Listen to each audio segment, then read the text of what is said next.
Jeanne et moi-même sommes vraiment très heureux de vous accueillir pour l'inauguration de ce local.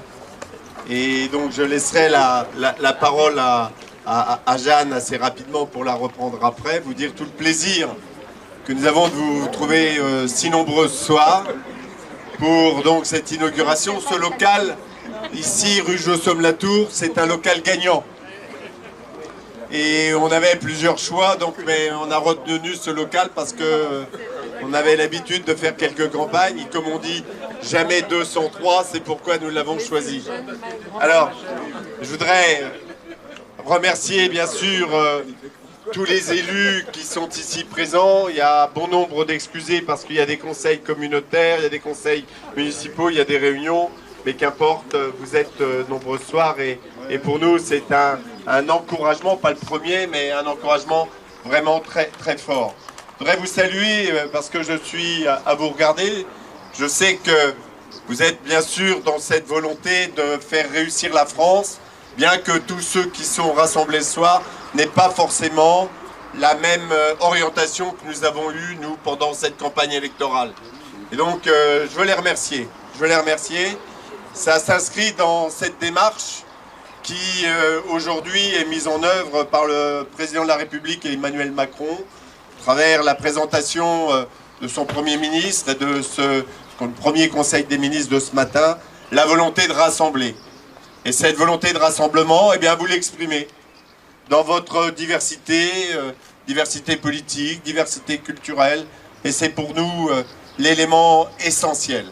Et donc, avant de vous dire les tenants et les aboutissants de cette campagne, on va dire, je suis vraiment très heureux d'être accompagné par vous, et puis il y en a beaucoup qui ne sont pas là, mais aussi d'être rejoint par Jeanne, Jeanne que je connais depuis quelque temps et qui témoigne d'un allant, d'un dynamisme qui va bien au-delà de sa jeunesse, qui va aussi par sa fraîcheur d'esprit et qui va beaucoup nous apporter dans cette campagne. Donc je voudrais lui remercier de la confiance qu'elle me fait, avec tous les militants d'En Marche qui sont ici, militants d'En Marche de la première heure, qui se renforcent chaque jour et qui ont voulu être partie prenante de cette campagne. Donc voilà, je vous propose pour un premier élément, franchement d'applaudir Jeanne, quoi. C'est ça. C'est sa première campagne électorale. Alors, ne la décevons pas et mettons tout en œuvre pour qu'elle garde son allant, sa fraîcheur et son enthousiasme. Jeanne, je te laisse la parole. Merci beaucoup. Est-ce que ça fonctionne ? Oui, ça fonctionne. Merci beaucoup, Jacques, de ces paroles. Merci à tous d'être ici. Plus fort, comme ça. Celui-là marche peut-être mieux. Est-ce que ça marche mieux ? Est-ce que ça marche mieux ? J'ai pas la voix, non. Ouais, c'est une question de voix, je vais essayer de faire un effort. Donc merci beaucoup à tous d'être ici. Donc c'est ma première campagne. Pour ceux et celles qui ne me connaissent pas, en 2 mots, donc je viens de Villers-Cotterêts, j'ai 42 ans, j'ai 2 enfants, j'ai mon mari qui est quelque part là-bas. Voilà. J'ai fait du droit, j'ai été journaliste pendant 10 ans et maintenant je travaille dans les collectivités territoriales. Pourquoi ? Alors déjà merci à Jacques de m'avoir proposé d'être suppléante et merci de sa confiance également. Pourquoi j'ai accepté ? Parce que j'ai jamais été dans aucun parti politique auparavant. Comme beaucoup, j'ai été séduite par Emmanuel Macron donc, l'année dernière. Donc j'ai rejoint le mouvement En Marche. Et puis, il faut aller au bout de la démarche maintenant. Maintenant, il a été élu président. C'est une très bonne nouvelle pour notre pays. Mais il faut aller au bout. Donc il faut qu'il y ait une majorité de députés à l'Assemblée pour pouvoir mettre en place la politique. Donc il faudrait que Jacques puisse, d'une part, mettre en place la politique, mais également nous représenter et être vigilant, parce qu'il ne s'agit pas d'être aveugle non plus. Et deuxième chose, très importante pour moi qui vient de Villers-Cotterêts, c'est qu'il faut vraiment faire barrage au Front National. Donc c'est ça qui a déclenché mon engagement, merci. Mais parce que sinon c'est pas possible, quoi. Enfin bon, on n'arrivera plus à discuter, on ne pourra plus rien faire et puis donc je veux même pas envisager cette solution. Donc voilà, après on pourra discuter ensemble. Merci encore d'être là, je vois des Cotrésiens, des Cotrésiennes, donc merci beaucoup. Et puis je vous dis à tout à l'heure et je repasse la parole à Jacques qui a une voix qui porte plus que la mienne. Bravo.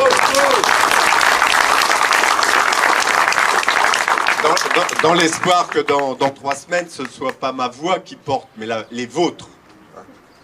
Donc, comment engager les choses? Vous savez, vous connaissez le projet tel qu'il a été présenté, repris par une majorité de Français, le projet d'Emmanuel Macron. Et moi, pourquoi j'ai adhéré tout de suite à Emmanuel Macron, c'est pour rapport à un objectif politique très simple. C'est que depuis 5 ans, je m'étais rendu compte qu'à l'Assemblée nationale, l'opposition partisane systématique était un frein à faire que la France puisse retrouver des perspectives de développement. Ce clivage droite-gauche qui se enroute dans notre pays, ça ne veut pas dire que la démocratie ne fonctionne pas, n'a pas résolu les difficultés que le pays pouvait avoir, que ce soit dans le domaine du chômage de masse. Depuis 30 ans, on a beau nous dire, avec toutes les belles formules, le chômage continue de croître.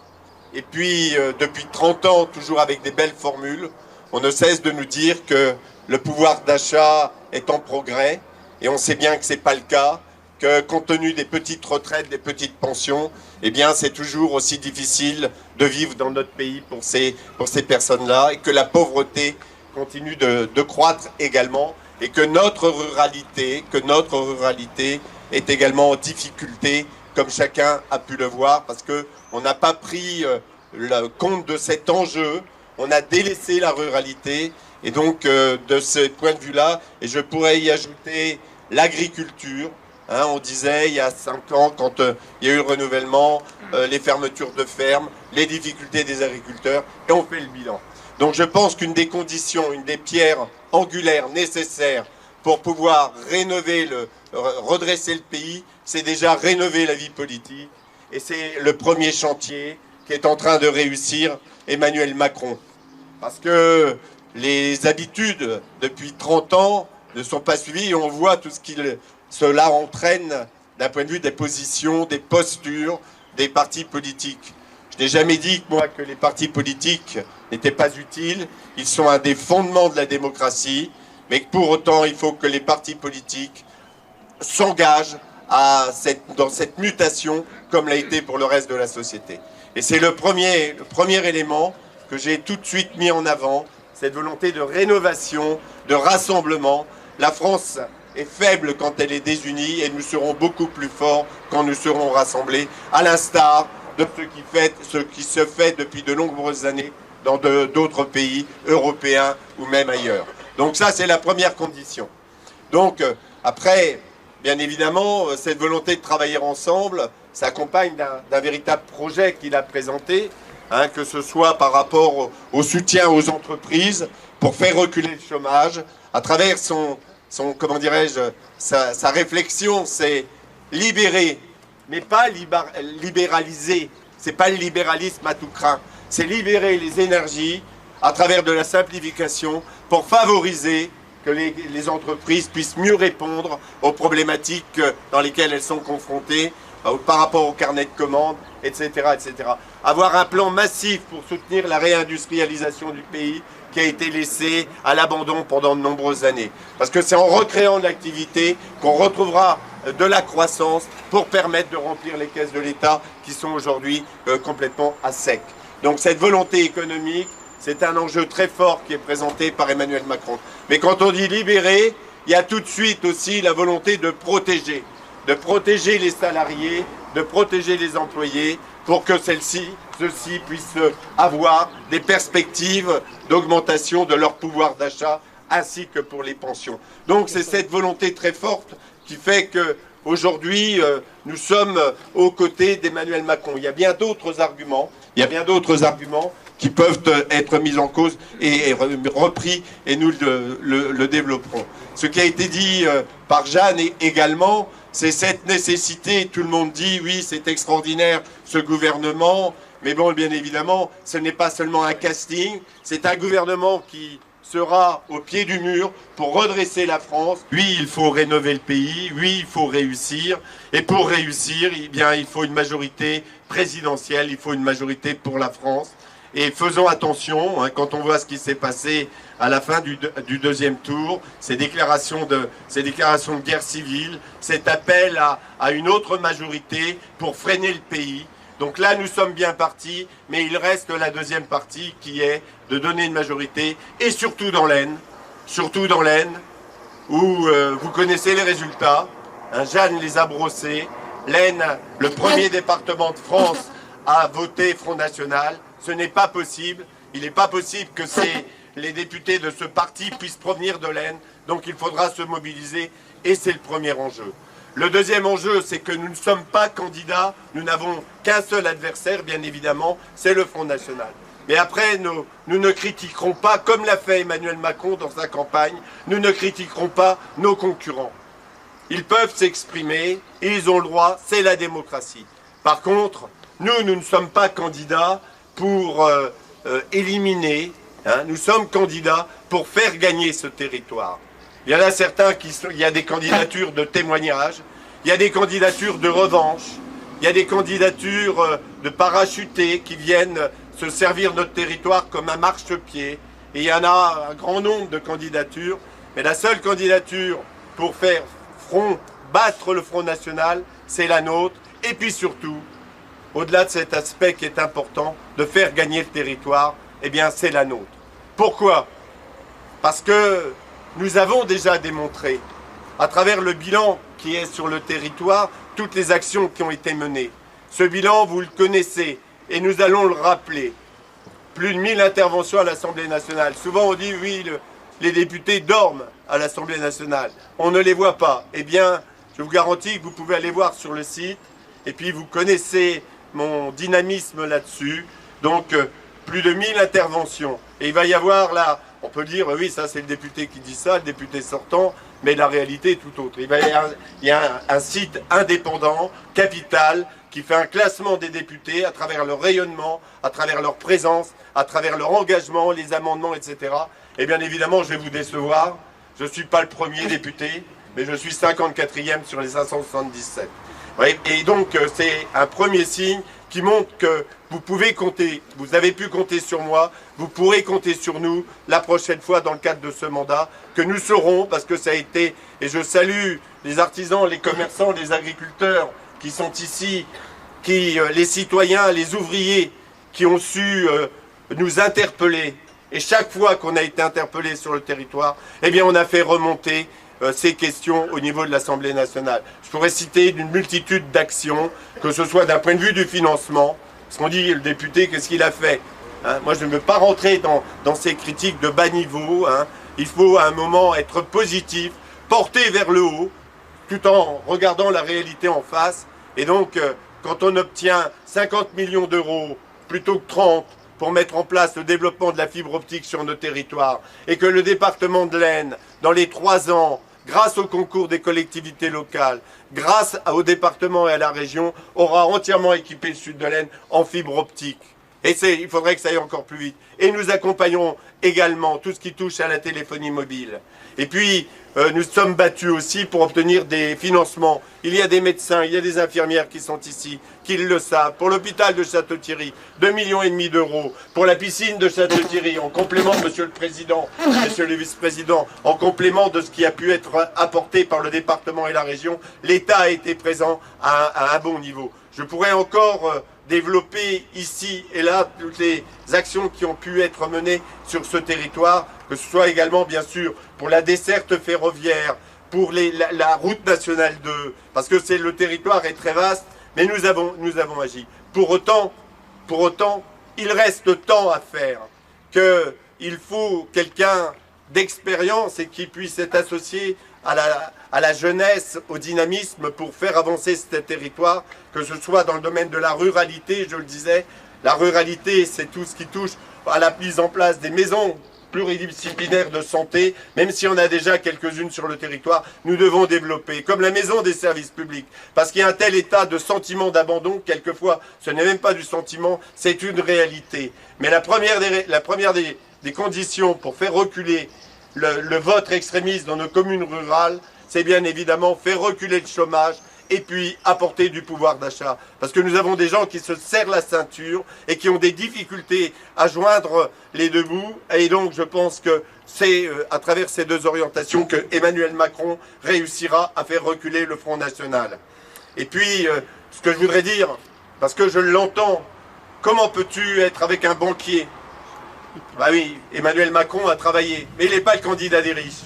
Il est le candidat de l'ensemble des Français. C'est comme si à moi on me disait, prof de gym, bah t'es le candidat des sportifs. Moi je suis le candidat de tous les habitants de ce territoire.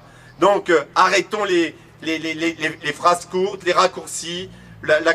L'élection d'Emmanuel Macron est un véritable espoir pour notre pays et pour la ruralité. C'est ce qu'on dit aussi, il est loin de la ruralité. Eh ben, c'est pas vrai. Il est venu ici, à Gland, il est venu à Épau-Bézu, monsieur le maire. Il est venu à Épau-Bézu. Il est venu pour aller dans les fermes. Et il a, lui, il n'est pas dans le misérabilisme. Lui, il a confiance dans les hommes et les femmes du territoire.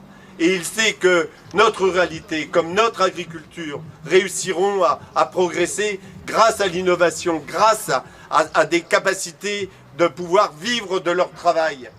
Et puis, bien évidemment, il y a tout ce qui touche à l'éducation, au sport, à la culture. Je remercie les responsables associatifs. Le projet national d'Emmanuel Macron est un projet qui est un projet progressiste, qui prend... On est loin des promesses, vous savez, qui miroitent un petit peu sans savoir comment on va financer tout ça. Lui, les choses sont claires, nettes et précises. Elles seront financées. Il y a des points sur lesquels nous serons dans la discussion. Par exemple, pour ce qui touche aux pensions, avec la revalorisation des basses pensions, ça nous sommes d'accord. Comment peut-on vivre dans ce pays pour les retraités agricoles avec 677 €, alors que la moyenne des pensions est à 1300 ou 1400. Et donc il y a le problème de la CSG, et nous serons vigilants. Des habitants, des amis ont attiré mon attention sur le montant à partir duquel il y aura cette hausse de la CSG. Je considère que 4 000 € pour un couple peut être une base, mais ceci étant, 2 000 € par personne, ça m'apparaît trop bas avec l'incidence que ça peut avoir. Après, je balaye quelques points comme ça, mais je préférerais répondre à vos questions tout à l'heure. Il y a aussi tout ce qui touche à l'Europe. Il a un gouvernement qui est vraiment très favorable à l'Europe. C'est pas une Europe, comment dirais-je, qui accepte tout. C'est une Europe qui doit protéger. Et il veut absolument faire évoluer cette Europe. Parce que imaginez que le repli sur soi, c'est pourquoi je m'adresse aux agriculteurs, aux viticulteurs. Il n'est pas possible que quelques-uns puissent donner leur voix à ce parti extrémiste qui n'envisage qu'une seule chose pour projet, sortir de l'Europe, sortir de l'euro. On sait bien que c'est se tirer une balle dans le pied d'un point de vue économique, parce qu'on a beaucoup d'entreprises, les champenois, les producteurs de champagne, les agriculteurs le savent. Je visitais l'entreprise Tereos à Bussy-le-Long. Eh bien, il y avait 4 camions qui venaient d'Allemagne pour emmener du sucre de France. Alors on s'imagine la catastrophe économique que cela entraînerait. Donc ce n'est pas possible, donc il faut se battre pour qu'il y ait pas plus d'Europe, mais mieux d'Europe.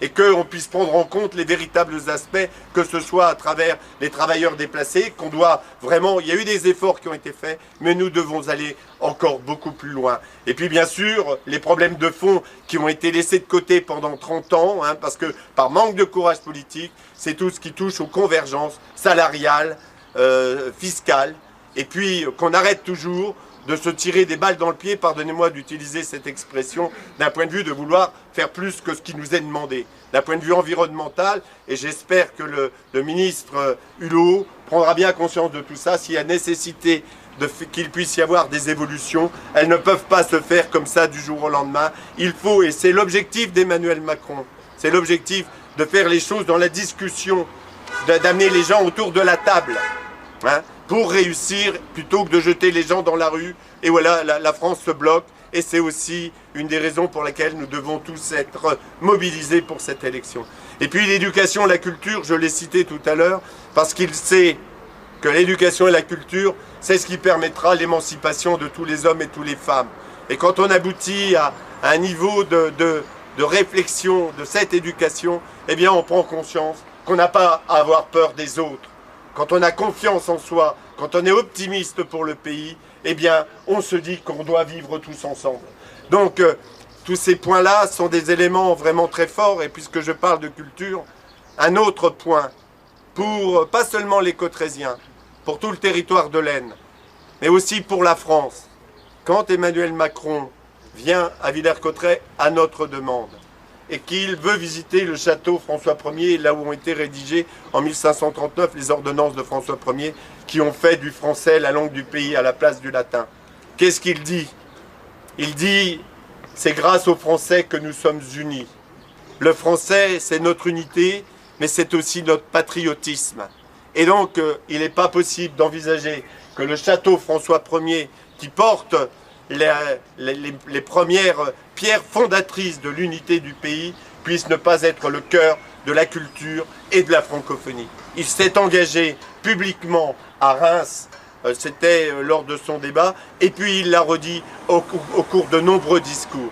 La francophonie, la culture, le château François Ier sont au cœur des engagements d'Emmanuel Macron, et nous les relayerons avec Jeanne, bien évidemment, parce que c'est de l'emploi local, mais c'est aussi du rayonnement international qui sera permis à notre territoire et qui sera aussi une image pour la France à l'étranger. Parce que la francophonie, c'est une valeur sûre du développement de la France, c'est une comment dirais-je, une pépite, le français, c'est une langue d'ouverture. Alors certains voudraient faire du français une langue de fermeture. Lui, il fait une langue d'ouverture, parce qu'il sait que c'est 280 millions de locuteurs dans le monde et que c'est grâce à ça que nous pouvons contribuer à du développement. Donc c'est vraiment pour toutes ces raisons que nous sollicitons, parce qu'on a un vrai projet sur le territoire. Vous allez déjà avoir dans les jours qui viennent un document qui est sous la forme de questions-réponses que vous avez peut-être là, et qui sera accompagné dans la foulée d'un vrai bilan, parce que c'est notre conception de la démocratie, d'un vrai projet, parce que c'est aussi, vous devez savoir sur quoi vous allez vous engager. Donc, on a besoin de vous. Cette campagne, si c'est la première pour Jeanne, ce sera la dernière pour moi, parce que, mais oui, ce sera la dernière. C'est une campagne qui s'annonce sous des aspects très violents, très durs, dans la continuité de l'élection présidentielle, dans la continuité. Campagne qui va être sous la ceinture, vous le savez bien, avec les coups bas, m'attaquer ma famille, mes enfants, mais on va peut-être attaquer mon chat aussi, quoi. Ça va se passer, quoi. Mais sachez que ces coups bas m'empêcheront jamais d'avoir le sourire et de garder la tête haute, parce que c'est notre conception de la politique. Donc, n'ayez pas peur, n'ayez pas peur. Nous allons répondre, mais pas dans la violence, pas dans l'agressivité. Nous, les seules réponses que nous formulerons, c'est par rapport aux attentes du territoire. Et c'est vraiment l'engagement que nous prenons, parce que ça nous semble nécessaire de réhabiliter une certaine conception de la démocratie. Hein, parce que c'est pas parce qu'il y a une campagne électorale qu'on doit commencer par dire « Krabal est trop vieux ». Hein, d'accord. D'ailleurs, ça n'a pas servi quand on fait référence à ce qui s'est dit entre Jospin et Chirac dans l'avion. On sait ce qu'il en est advenu. Et puis je propose à celles et ceux qui disent ça, eh bien, qui viennent avec moi faire le tour de la circonscription, où je leur donne rendez-vous au premier dimanche de septembre pour le triathlon. Il n'y a pas de difficulté là-dessus, quoi.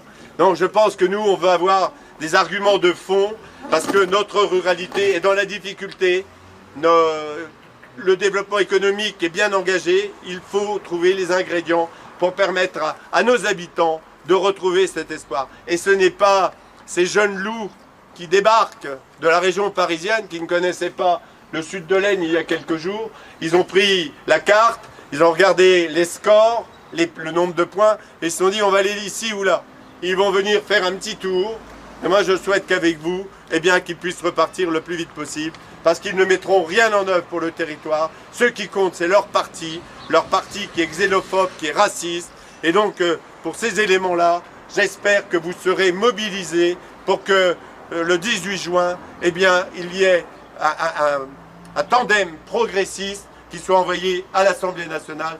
Mais cette mobilisation, je vous la demande, il va y avoir à distribuer, il va y avoir à coller, et donc je compte sur vous, nous comptons sur vous, pour que cette circonscription reste une circonscription républicaine, démocrate et progressiste, comme vous l'êtes tous ce soir, même si vous venez de partis politiques différents. Je salue des membres des Républicains qui sont ici, des membres de l'UDI, des écologistes, des gens qui sont centristes, Parti socialiste, Parti communiste, mais qui croient en l'avenir de notre pays à travers le fonctionnement de la République et de sa démocratie. Merci à vous et on a besoin de vous. On va gagner.